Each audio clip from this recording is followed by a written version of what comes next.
All right, you guys, congratulations on making it through the blue belt level. This is our first technique on the purple belt curriculum for the first wave jiu-jitsu program. Now, all of the other purple belt level techniques will be locked unless you've passed your blue belt level. And once you pass that, then we'll unlock all of these other techniques for you.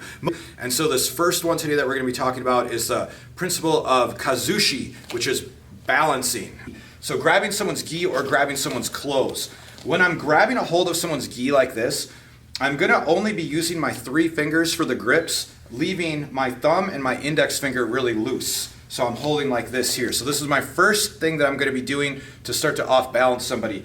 Well, that seems kind of silly. Why would I grab like that and not just make a really tight grip? So one cool thing about this grip is it's exactly the same as a sword. All right, here we go. So the grip is the same with a sword.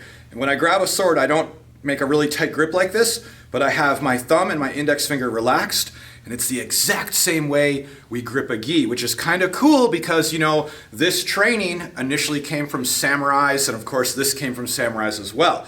The reason for that grip is the same way in how we throw a punch.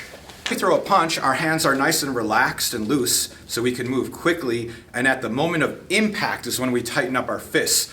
Even professional boxers will punch like that, having their hands loose and relaxed in their gloves, and at that moment of impact, they tighten everything up. Now, the reason why this makes sense for KUZUSHI, off balancing my opponent, is because when we're training and when we're grappling and wrestling here, if I make a really tight grip, it's going to slow down my attacks. But if I'm nice and loose, I can move loosely and freely, and I can hit them really hard when I need to.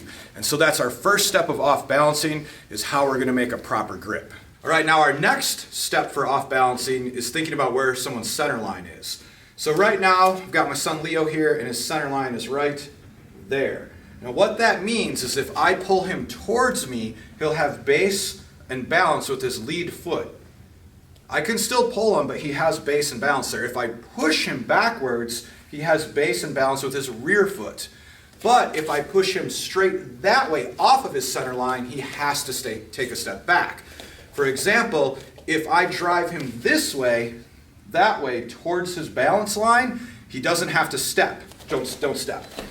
Even though I'm pushing pretty hard, he won't step. But if I push him on his center, he has to step. If I'm pulling him towards me, and I'm pulling, here, let's move back a little bit. If I pull towards his lead leg, he doesn't have to step. He has base, he has an anchor right there. But if I pull off of his center line right here, now he has to step. So that's another thing that you're going to have to know for proper KUZUSHI on how to make somebody step forward or backwards. Now the next step for off balancing somebody is going to be overloading all of their weight onto one limb or one leg. And now we're talking about it from a stand-up principles, but this can also be done on the ground. We can overload them in one direction or another.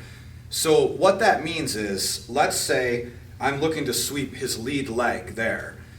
If I'm going to sweep his lead leg, I need to bring his weight towards that leg, so all of his weight's on it, and now that his weight's on the leg, then I come to take the leg, right? So that's how we're doing that. Now there's a lot of different ways we can overload the weight, but it's fairly subtle in what he feels. For example, by me pulling his gi here and pushing the arm here, his weight all goes to this leg. So that can be very subtle, but when I turn him just like that slightly, now let's say I want to sweep him and trip him, I can now come in and catch that leg, and he's going to fall because all of his weight is on that leg. So that's another principle of KUZUSHI, is just how we're going to move him so that I off balance him. Now, doing basically all the takedowns and throws we've done, the very first thing outside of the step in should always be KUZUSHI, how we're off balancing. Here, let me just bring you here. For example, if I was here, I might be pulling him and lifting him to off balance him. And what's happening is he's actually, all of his weight's just going on to his right leg. So we're feeling the weight. So that's another skill that you'll have to learn for off balancing somebody. Now the next skill for off balancing somebody is something that you're not going to want to do in class with your friends unless they're pretty cool with it, and you're never ever going to do it if you visit another martial arts academy. And if you ever visit my martial arts academy or you're one of my students, never ever do it, or everyone's going to call me and be like, man, Justin, this guy's not super cool, never, put me up against this guy again. And that is using pressure points and kind of pain compliance moves to off-balance somebody. So an example of that would be, Leo's not gonna like this, but from here, when I have my grip here on his gi, he already knows it's not gonna be good. Rather than just turning him, which is kind of subtle, if he's kind of giving me some extra problems and it's kind of making it hard for me, I could do something like take my thumb and put it in his throat a little bit to make his weight go backwards. There's a pressure point right here on the shoulder. I could drive into that to kind of make his weight turn one way or the other.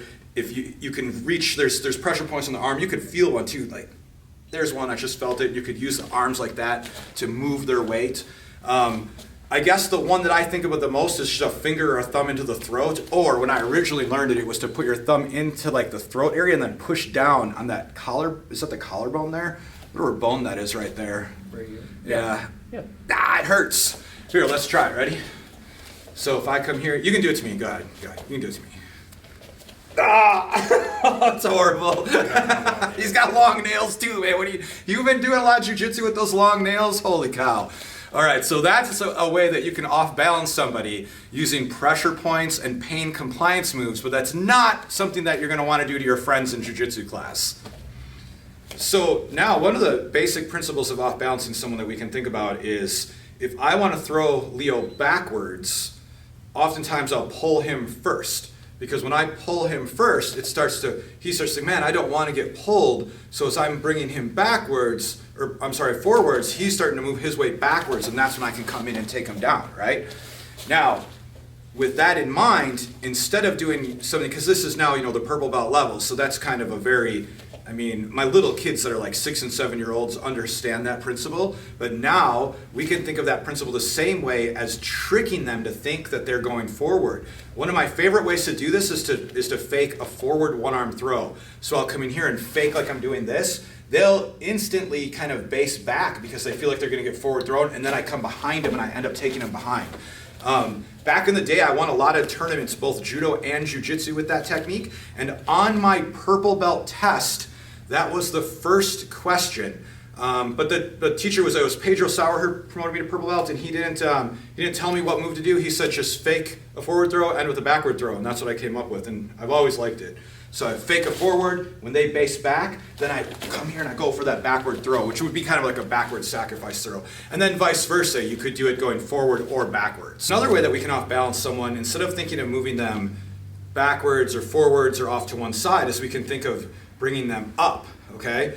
And so with this one, as I'm moving in and I'm going for like a forward throw, instead of simply just bringing them at me, I can also be lifting them up. And what's happening there, I'm not sure if you can see it, but Leo's heels are starting to raise up off the ground. Now when I have to throw him, that means he's going to be up about that much higher, and I won't have to get quite as low. That gives me a few more inches to work with, and it's bringing him way off balance, moving not just forward, but up and forward. Okay, so that's another easy way that we can off-balance somebody. As you're practicing these moves, you're also going to have to play around with your body position. Because from here, if I wanted to off-balance Leo, bringing him up and over, and I just use my arm strength, it's really hard to do this. But as I start to move in, and I use my whole body, it's much easier. So you'll start to develop those skills as you continue to train. Now, one more thing I want to talk about regarding balance is, we need balance in our lives for everything. And when something is off balance is when we're going to end up, losing, right? And so we're trying to put our opponent in those off-balanced positions.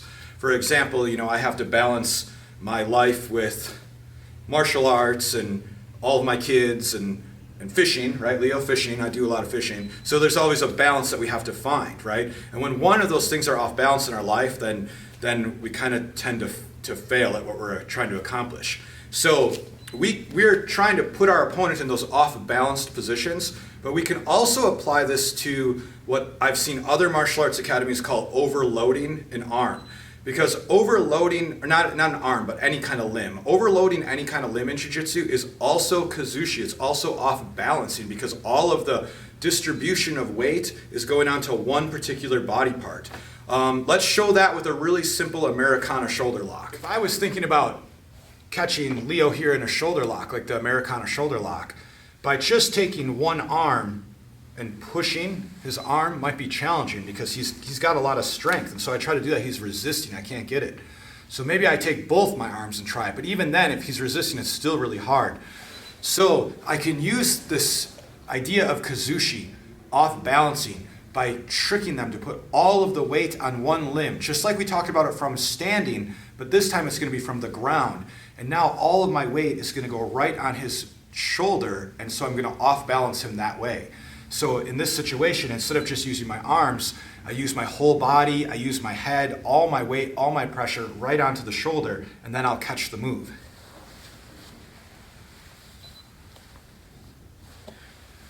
Okay, that is KUZUSHI, which is basically balance, how to find your opponent's balance, how to take their balance from them.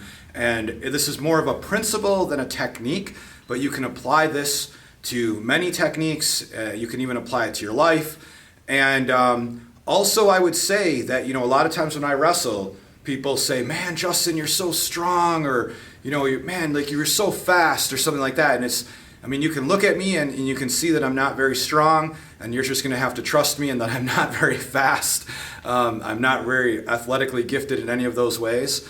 But because I understand this principle of KUZUSHI so well, it's very easy for me to steal my opponent's balance, and then I'm able to, get to the top position or, get to a defensive position very easily because of the principles of KUZUSHI.